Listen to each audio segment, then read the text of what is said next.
back on yet? All right, we're going to keep on going. The technical side of it and just keep going. Okay, Rav Chisda came up with a monumental statement. And the monumental statement is in reference to something that the Mishnah seemed to have said. Okay, but we don't necessarily know this yet. Okay? What is this? Rav Chisda says, even though we said you're not allowed to put a vessel to collect an egg that's coming out of the chicken, but if the egg already came out of the chicken, you can put a vessel on top of it, upside down, in order to protect it from getting destroyed. Now, who could tell me what exactly is the difference between putting a bowl where a chicken's about to lay the egg to catch the egg versus putting it on top? What's the difference? Could anybody think of a difference? What's a practical difference? No, where's our Talmudic scholars here today? Huh? Between putting an egg in the bowl. Yes, putting a bowl in a place that is going to collect the egg that comes flying into the bowl, or putting the egg already fell and now you're putting it on top. Putting a bowl on top of Yeah. What's the difference between the two? the egg sitting on the table or in the bowl. What? If the bowl's on top of the egg's not in the bowl. Oh, very good. So, tremendous Talmudic scholar. One, the egg is in the bowl. One, the egg's not in the bowl. Okay?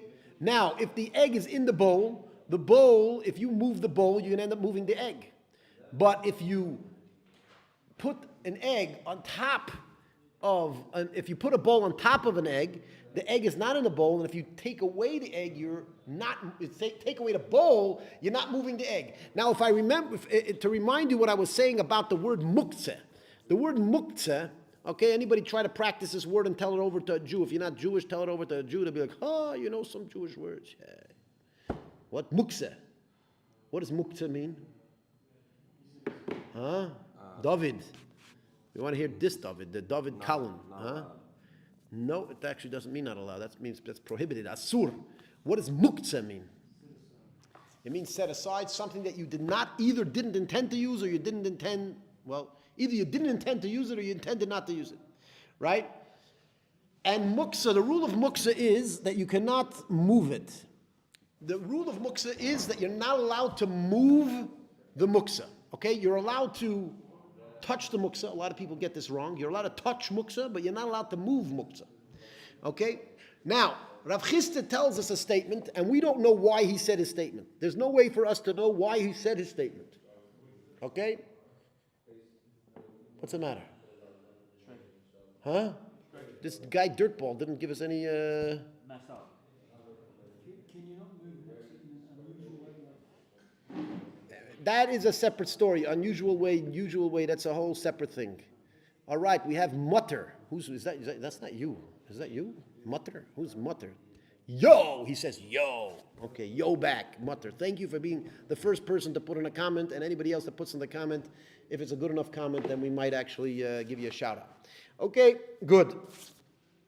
So say yo back to Mr. Mutter. Munter. Okay. Now the Gemara is going to try to analyze what is the reason for Rav Chisda. My time of the Rav Chisda. What is the reason for Rav Chisda? Why is he telling us that you cannot put a bowl to collect an egg that falls into it, but we can put a bowl on top of an egg to protect it? Why? What's the difference between the two rules? Okay? And the Gemara says as follows. My time of the Rav Chisda. So the Gemara says as follows. Kosovar. Rav Chisda holds Tarnigoylus asuya lahatel beitzotze be'ashbo, ve'eina asuya lahatel beitzotze be'mokin midron. And chicken is actually very common for a chicken to lay an egg in a pile of garbage. Why would a chicken lie an egg in a pile of garbage? What? The garbage is warm? How is the garbage warm? It's decomposing. It's decomposing? I don't know about that, but all right, I hear. Why would a chicken lay an egg in a garbage? Huh? I'll tell you two reasons. Number one, a chicken probably doesn't realize that it's garbage. What does the chicken realize is that people don't like hanging around there, right? So people don't like hanging around the garbage because it stinks, and I wouldn't either want to hang around the garbage. I don't know why the chicken would, but he sees people are not hanging around the garbage, therefore that's where it wants to lay the egg.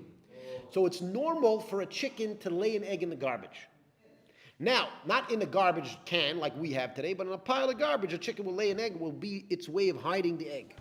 Okay? Now, that's actually normal and it's common. Whereas a chicken does not usually lay an egg on a slanted surface. Now, what does a slanted surface have to do with the price of tea in China? What's the price of tea in China today?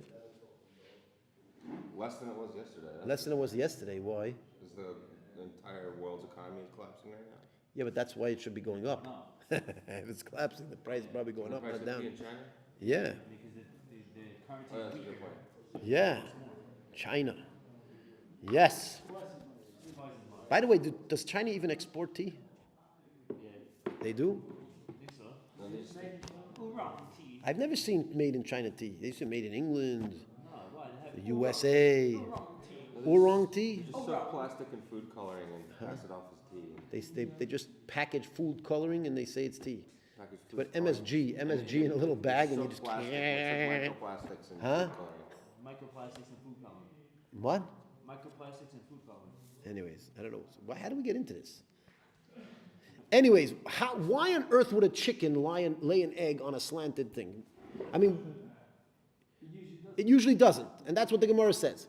Now, I want to remind you what the Gemara said earlier. We're talking about you cannot put a bowl under a chicken to catch his egg. Now, you think a chicken could be toilet trained? You toilet train the chicken? Right? Where you train the chicken that it's going to lay it into a bowl? Obviously not.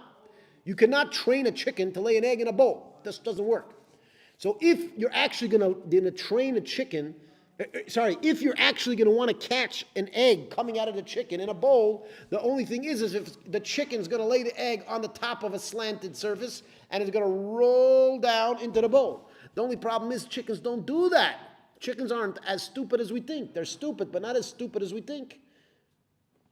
So chickens do not lay their eggs on a slanted surface. Since they don't lay their eggs on a slanted surface, there's no way, on a normal situation, right?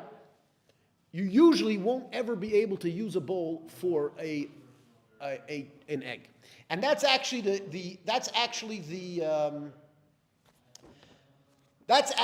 logic of the Gemara. The logic of the Gemara here is whether or not you would have intended to use a bowl for that prior to Shabbos. Now, if something is common, then of course you would use a bowl for it on Shabbos because it happens all the time. But if it's not common, then you'd never do it. Why not? Huh? If it's not common, you're not going to intend, you're not going to think that prior to Shabbat, you're not going to think that, oh my gosh, I might need this bowl for catching the egg. It doesn't happen. It's only in the fact you're looking at your chicken, you're like, that's a stupid chicken. What an idiot. It's trying to lay its egg on a slanty surface. Let me go get a bowl. But that's only in the last moment, after Shabbat started. And that's going to be the logic here in the Gemara, which is going to get a little bit complicated for all of you who think you're smart. Try to pay attention to these details. They might seem like, oh, chicken laying egg on Shabbat, but try to follow the logic very deeply. The logic is, on Shabbat, are you allowed to move something that you never had an intention to move it for? No. Okay? There's a difference. Remember I told you, moving something on Shabbat, there's whether you intended to use the object, whether you didn't intend not to use the object, and the third, there's another option. What's the other option? What's the other option?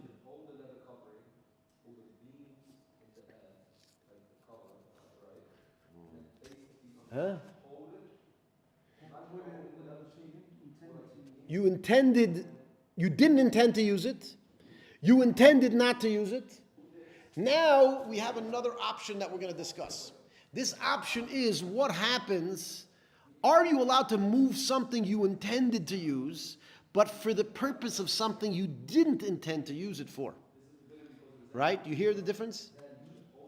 Okay, so before we're talking about using the object for the object's purpose.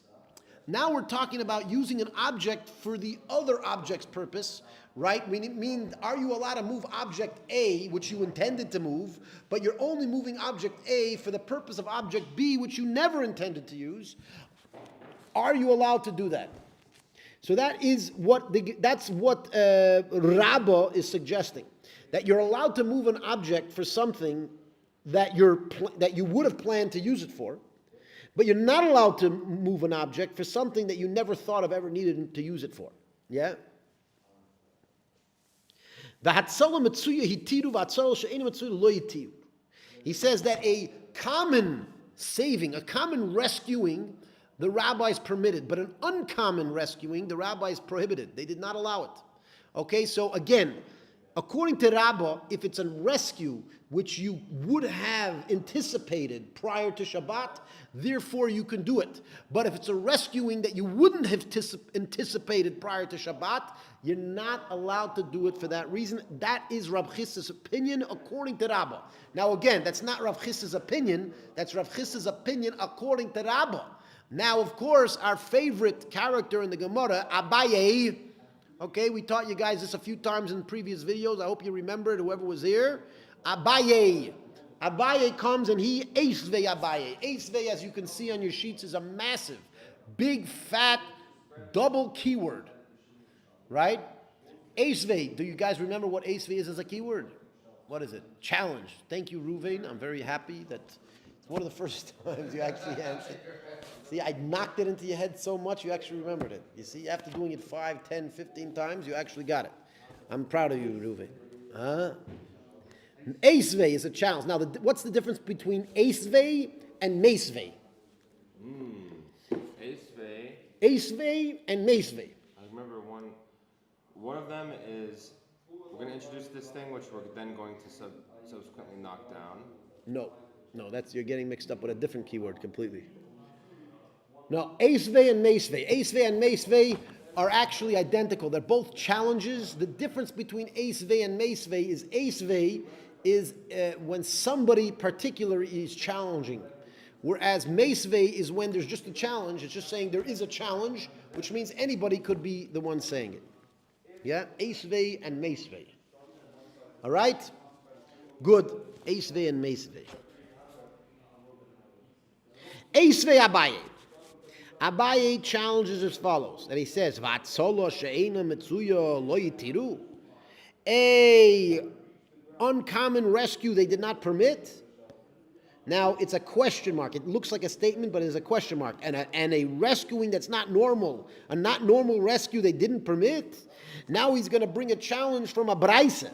The Hotanya, it says in a braise, it says in the holy braise, Nishbra lechovis, if a barrel of wine got broken, and this barrel of wine was shel tevel, was a tevel barrel.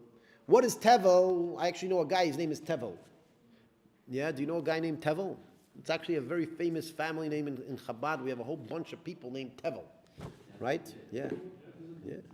Tevel. No, tevel is not dip. The word tevel is actually a noun for a certain type, a certain category of food. What is tevel? Anybody there? Very good, because you read it in your Steinsaltz. Didn't take a guess. Like if you said it in such fancy words, you definitely read it inside in the English translation. Tevel is any produce that was not yet tithed. Now, I know we say the word tithes, but we try to sound fancy. But the fact is that tevel is a lot more than untithed produce. There's actually bikurim, truma, meiser rishon, meiser sheni, and then trumas meiser. There are 5 different, I wouldn't say taxes, but spiritual gifts that a person is required to give from their produce, food produce, specifically in the Holy Land. Okay, Jewish people are required, non-Jewish people are not required to do that, but this is also limited, biblically, it's limited to the Holy Land. Rabbinically, there is a concept of giving these tithes also in other places. Yeah? Can I know? Yeah, where are we? Eisvei and Meisvei. Now, the Brisa says as follows. The Brisa says that if there was tevel, tevel means untithed produce. And by the way, untithed produce is actually not kosher. It's treif. It's not kosher. You're not allowed to eat tevel. As a matter of fact, in Israel, unlike all the other places in the world, Jews will buy produce from a store without any kosher symbol. That's just the way you go. If you go to New York, if you go to China, you go to Europe, you go to England. Okay, I'm not sure how many of you viewers are Jewish or not, but if you're Jewish, you'll know that a Jew is not usually particular on produce. You go to a fruit store, a vegetable store, and you buy vegetables. In Israel, it doesn't work like that. In Israel, every single produce store has to have a kosher symbol. Why do they have to have a kosher symbol? Right? How come all of a sudden you go outside of Israel and the fruit and the vegetables are being produced predominantly by non-Jews, and we say, oh, you don't need any hechsher, you don't need any, you don't need tithing, you don't need it. But when you come to Israel, where a large amount of the produce is actually done by Jews, right? All of a sudden we say, oh, we need a kosher symbol. And the answer is because in Israel it gets more complicated. In Israel, if a Jewish person has produce that they grew in their land, they must do the tithe, the truma, the meiser, everything. And if they don't, the food is not kosher. You're not allowed to eat it. Okay, it's the same thing as eating pork. Okay, they're both prohibited by the Torah. As a matter of fact, eating tevel in certain ways could be more strict than even pork. And therefore, it is vital to ensure that proper tithes are being taken from this produce. And that's why you have a kosher certifier who comes to the fruit store and actually tithes the fruit every single day, right? They get a delivery, and then comes the mashkiach, the kosher supervisor, and he tithes the fruit, and only then could the store sell their fruit, right? Because then it's kosher. Prior to then it's not kosher. Yeah? Good. Yeah? You're on? Good. Kenai Nahara. Now let's continue further. So over here we see, what is the story? It says, if a barrel of tevel cracked, Baroish Gagoy, it broke, and it's on the top of the roof, and of course there's dripping wine. This is probably I could imagine this is probably the dream of some of you guys, to have a roof that's just dripping wine. You go, right? No? Would you like that? You're like, yes! The roof, it depends how dirty the roof is. Yeah, I don't want a dirty roof like that. Yeah. Well, what happens if a barrel of wine cracked on the top of a roof? Now it's dripping tevel, right? It says, Mevi Kli, you're allowed to bring a vessel, Umaniach Tachteha, and you can put it under the dripping wine, so you cache the wine. Yeah. Now, is it normal for a barrel to crack? What do you say, Naftali? Is it normal for a barrel to crack all of a sudden just like that? Huh? If it's made well, it should not crack. What do you think you made it for? What if all people's barrels were cracking? Then people would be, especially in those days, wine was very expensive. People would have heart attacks. They would die, right? There would be so much stress in their life. They're about to lose. Oh, I'm about to lose my wine, right? What do we say in America? Stop whining, right? That was a corny joke. And some people are laughing. Half the guys are laughing, half the guys are not laughing. I don't know which one you are, but please, whatever one. Anyways, I want to remind you guys, you can put in the comments and you could ask questions, and we will engage in you. If you're actually making a good point, a good question, we will engage in it. And if you don't know if it's a good question, just ask it and we'll decide. We're not going to yell at you if you don't have a good question. Please. Thank you. Anyways, where are we up to? Oh, the barrel's cracked. We said that it's not normal for a barrel to crack, yet we said you're allowed to bring a vessel to catch the wine. Now, how on earth is this any different than catching the egg? In both cases, we said it's not normal. Now, remember, Rav Chisda is an Amoira, and an Amoira does not argue with a Tana.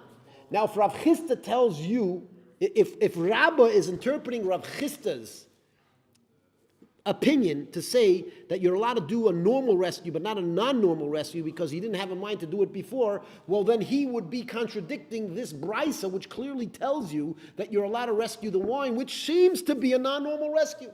Why is it a non-normal rescue? Because barrels don't usually crack. Right? It seems to contradict the Rabbah. Now, do you think the Gemara likes when we have a Tanaic sage that all of a sudden, an Amoraic sage that all of a sudden was thrown out? What do you think? We like that? It's fun, right? Yeah?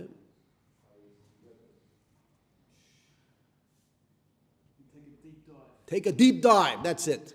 Anyways, we have a guy, Grogdon, also saying yo. He said yo with more O's than the last one. It's like a competition. Who could write more yo's in the yo? Right? Can I know how to?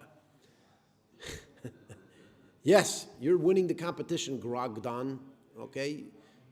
You have more O's than the last guy. Anyways, but thanks for commenting. And by the way, everybody else could comment. I want to see if maybe we can get some more deeper intellectual comments than yo. Right? But hopefully you were. He says he's not fat. Well, I am fat, so I don't know about you, but I'm fat. I'm pretty fat. Yeah. How much do you think I weigh, Reuven? If I said, then you don't get the guess. I said guess. How much do you think I weighed, Naftali? How much do I weigh, Naftali? Huh? Yeah, I weigh about 230 pounds. No, not 325. I'm not that tall. I'm actually only, what am I, 5'8"? No, Yeah, I'm about 5'8". No, I'm 5'8". I'm 5'8", that's it. I'm a short guy with a big belly, and that's that.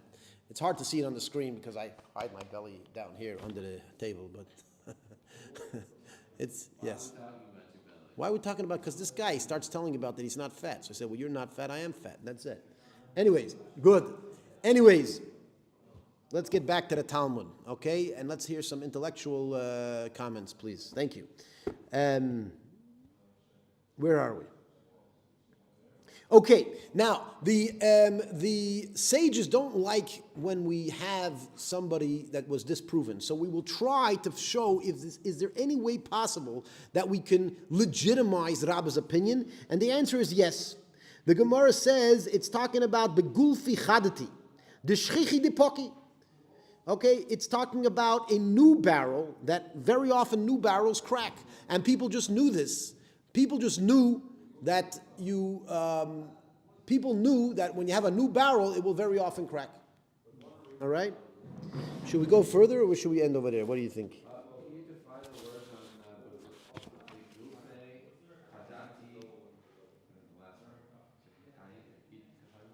What's that? Can you define the word? Which word? Gulfi chadati is like a new vessel, which is like a new barrel. Yeah, Rashi actually translates the gulfi is actually chaviyois, which means the barrels plural. All right? David Ben Leon says that if you join this class, you have joined the official Talmudic order. Okay? I'm not sure what order it is. To me, it sounds pretty out of order, but whatever. Anyways, what? 11. Good. Okay. Let's go for one more. We're going to do one more Eis Vei. This entire week, we're going to be challenging Rabba's opinion and going back and forth and seeing if we can reconcile it with the truth. Now, I want to remind you guys, you can put in comments about any questions you have regarding Judaism. You could even ask about my nose, okay? Don't ask about my nose. What do I have to say about my nose? I don't have anything to say about my nose. Oh, Rabbi. Why are you asking about my nose? We're learning Torah, no superficial. You know, somebody, there was once a rabbi that walked up to a Jew, and he was eating in a non-kosher restaurant, and he says, my friend Jew, come on, why are you eating in a non-kosher restaurant? He says, how do you know that I'm Jewish? So you know what he said? He said that, when a Jew is 8 days old, they give him a circumcision, and they cut off the guy's foreskin. But what you didn't know is they take it and they stick it on your nose. Anyways, good. Huh? You gotta clip that? All right. Good. All right. Eis Vei. Yeah, us Jews. Another challenge. Neisen klitachas aner, the kabel nitzotzis. We have in our Mishnah, it says you're allowed to put a vessel under a candle to catch the sparks, right? A candle, very often sparks might come out, and you might want to. It might burn the table or something. You're allowed to put something to protect from sparks. Okay. Now, the fact is, as we just said earlier in the Mishnah, you're not allowed to put a vessel to collect the oil, right? Yes, oil you're not allowed to collect, but the sparks you are allowed to collect. What's the difference between collecting sparks and collecting oil? What kind of sparks? What kind of sparks? I don't know. Just in case the flame sparks out, jumps out on you. Yeah. Old candles were not so organized, and they would probably drip just flaming chunks of grease. No, if it's greasy, then you can't do it. Again, we're talking about only sparks. Again, to basically protect the table from fire jumping out. So the Gemara actually uses that as a challenge because it seems like it's something that's not normal, right? Not normal for sparks to jump out. And the Gemara actually concludes and says, no, on the contrary, very often sparks do jump out of the fire and they could light the table on fire, and therefore protecting the table from sparks is actually something that's common. Again, we're trying to prove that even if something is even if something... Rabbah says, according to Rav Chisda, if it's something that's common, you're allowed to move something for it. But if it's not, you're not. Okay? However, the other way around, if it's not common to have it, we say you're not allowed to do it. All right? Anyways, I'm going to save the rest of the Eisveis for other days of the week. Right? And for now, we'll open up for random questions. Who has a random question today? Anybody online also could ask some random questions. If you want to ask random questions about Judaism, we had some politics in some previous videos. Somebody yelled at me, he says, don't mess around with politics. Why not? Yeah, Why is people going to give me not likes? They're going to give me... half of everything happening in the world could be connected to politics. Huh? Exactly. It's like people say, don't talk about politics or don't talk about politics or religion when you go sit for a meal with your family. Like, don't talk about politics or religion. So everyone just sits around the table with them. They don't talk about anything. Don't talk about anything because there's nothing else that really matters, honestly, right? Exactly. What's more important than politics and religion? Yeah. We're gonna talk about. Yeah. Well, the reason you know why they say don't speak about politics and religion. What's the reason? Huh? Very good. So they say that if you're going to speak about politics and religion, it's very likely that you're going to get into some quarrel, right? But why are you more likely to get into quarrel in politics and religion? Because it matters.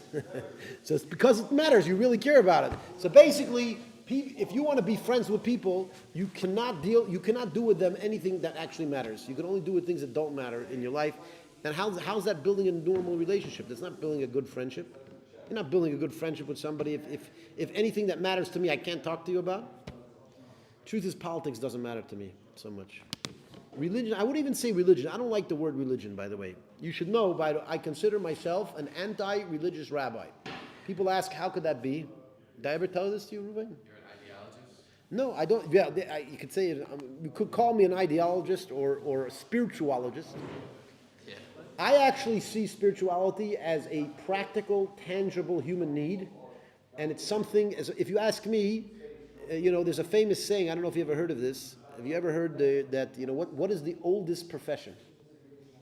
Oldest? What's the oldest profession? Farming. Okay, what's that? Farming. Farming? Shepherd Not necessarily. farming. Why? Maybe they just could have picked from trees that were already built. Adam had Anybody out there want to answer? What's the oldest profession? What's the oldest profession? So there's actually there's a claim in the Western world, which is unfortunately obsessed with sexuality. Anything is sexual is like, When I was actually young, I was working, one of my first jobs, I was working in a company, and there was a guy that always spoke about sex, always, constantly, all right? And when I spoke to one of my friends, I'm like, what's the guy always speaking about sex? And you know what they told me? They said, listen, if a guy's always talking about sex, he's not getting any. So, it's true, right? You have a person, if a person's in a healthy marriage and they're and they're happy and healthy and they're having their relations on a normal basis, That's what I need. then they're not. Yeah, one day we'll get you married. That. By the way, everybody else, you come here to Tzfat, and you'll come and study in the yeshiva, and then maybe we'll try to find you a wife. Again, no guarantee. We can't guarantee to find you a wife, but it's happened before. With at least one person on this table. And by the way, a lot of people that are not at this table, it's unfortunate. Our yeshiva, by the way, we very often do this. We bring in a guy, he learns by us for a couple of months, and before you know it, he finds a girl and gets married, or we find him a girl and he gets married, right? It's very nice. The only thing is that usually then they leave. And by the way, this is why a lot of yeshivas out there will try not to get you married. They'll try to tell you not to get married. I'm telling you, serious. There are yeshivas that if you come, they say, oh, no, first spend a year in the yeshivas. First spend 2 years in the yeshiva. And then maybe you can try to get married, right? In this yeshiva, we don't do that. Well, if you find a nice girl, we say, good, go for it, right? But the fact is that you know why the other yeshivas say it is because it's true. Guys get married, and not everybody has as much deep connection like Naphtali that decided to come back even after he's married. He's coming and studying with us. Yes, Naphtali, thank you for joining. But yeah, that's that. Good. Your religiosity, you don't believe in religion. You What's believe in that? spirituality. You started I started off. I got derailed on my own derailment. Okay, I was speaking about spiritual needs. Spiritual needs are actually very important, and I see it as the most important thing. And if you ask me, I think the oldest profession is really spirituology. Spiritualists are, the reason I got into the whole sexual thing is because in the world they say the oldest profession is prostitution, but it's actually not true. The oldest profession really are spiritual leaders. Spiritual leaders, they always made money doing it. And by the way, if anybody wants you to help me make some money doing this, they're welcome in the comments, not in the comments, in the, what's it called? The description. In the description in YouTube, there's actually a link to Patreon where you could actually donate a couple dollars here and there to help me make money doing religion, the oldest profession in the world. I do get paid a little bit by the yeshiva, but unfortunately I could use a little bit more money. Can I know how to? How many children do you have? Huh? How many children do I have? No one should give me, I actually once got in trouble. Somebody said, oh, this rabbi's telling everybody I have so many children, I need money. Let me tell you something. If you want to support me, support me. Don't want to support me, don't support me. Don't support me because you have pity on my children. Don't worry. Baruch Hashem. Hashem has many ways of taking care of them. Anyways, if you could ask me in the comments if you want, I'll tell you maybe how many children I have in secret between me and you. But I'm not saying anywhere. Anyways. Hundreds. No, but Thousands. back to what I was saying. Every Spiritual development is actually the most important human need. And that's actually, by the way, if you want a simple proof to that, the fact is that people unfortunately kill themselves. Why do people kill themselves? Because they don't see the purpose of life. That's the only reason why they do that. Now, you can say that they kill themselves because they had hard times and they had this person said this and this person said that, but it's all in the brains and it's all the lack of purpose. Because by the way, people that have children are less likely to kill themselves. People that are strongly involved in a spiritual movement have less likely. And the reason I say less likely doesn't mean that it's impossible. It doesn't mean that no one fitting into that category kills themselves, unfortunately. But much less. There's a much lower percentage of people that kill themselves in that have responsibility, that have purpose, that have meaning in their lives. And that's actually what true spirituality is about seeing bigger than yourself. Because if you think that you are this physical piece of flesh and blood, let me tell you something. That's a stupid thing to think about yourself. Because if you think you're a piece of flesh and blood, you're no different than an animal. You're no different than a cow or a lion or anything else. Okay? And you're not. Don't tell me that you're not going to be depressed if you think you're a cow. If I thought I was a cow, I would be very depressed. Okay? So if you think that you're a human being and nothing else, that's the biggest problem you have in your life. Okay, fix that problem, realize that there's something bigger and better out there, and that's what it is. And that's actually what the Gemara, by the way, is trying to us to do. Even though it's speaking about Shabbat, it's speaking about this, it's speaking about that. It's all about trying to engage us in something deeper and more meaningful that we can engage with. Okay? That's that. Now, remember, you can comment to ask more questions. If you ask a good question, we will deal with it right now live if you're doing it during the live session. If you put a comment while we're not in the live session, then I will have to get back to you whenever I read the comments. But I do read the comments, and I do, my fingers work a little bit, typing. Good. Anyways, we have an announcement from Mr. Darth Beard Jew. Yes, he's actually been here a few times, this guy. I've seen him before, this Darth Beard Jew 666. Says, Iran announced that they now have nukes as of yesterday. All right. Well, we had nukes as of before yesterday. We didn't announce it. You see, that's the difference between us and Iran. Iran, they might have nukes, and yeah. That's that. Good. Anyone else? We're going to have last questions, last chance. Anybody online wants to ask a question? Anybody over here wants to ask a question before we end? Ruvain, you're ready to go learn. What, Naftali, you're ready to go learn? You don't have any questions on what we said, even on the Gemara? Remember, you have your last chance. You could put any comment. If you put a comment down at the bottom, then we will deal with it. And you have about 25 seconds before we shut off the feed. If you want to get your answer live, you could ask a question about anything. You could ask a question why I have such interesting looking glasses. I'm not going to answer that question unless you ask it. The pucky is that it like breaks or explodes, right? It broke. Yeah. Anyways, feel free to ask a question. If you're on YouTube, subscribe and hit the bell right now before you forget to do so. If you're on Facebook, share this with all your friends, family, groups, etc. If you're on Kick, if you're on Twitch, then keep on kicking and keep on twitching, and that's that. Anyone else? David, you can come up with a good question for today. Huh? No. All right. Well, there you go. Anyone? Last chance to ask your questions. Anybody that wants to ask a question, we're going to going once. Let's go. You got a chance. We are looking again. If you put a comment in any of the platforms you're on, we will get the comment. Okay, it could be in Kick, it could be on Twitch, it could be on Facebook, it could be on YouTube, whatever it is. You put that in the comment. We're going to get it live right now, and we'll answer your questions. Anything about Judaism, anything about politics. This is your last chance. We are at the end of the class, and that's what we do at the end of every class. Every class, we give people a chance to ask a question. So if you didn't get to ask your question now and before next class, which is tomorrow morning, actually tomorrow it's going to be a little later because it's Rosh Chodesh. It's going to start about 11:30 Israel time. Yes, you could ask your questions then. Tomorrow is Rosh Chodesh. All right? Sounds like no one wants to ask questions. Kenai Nahara, let's get to some learning. Let's shut it down, man.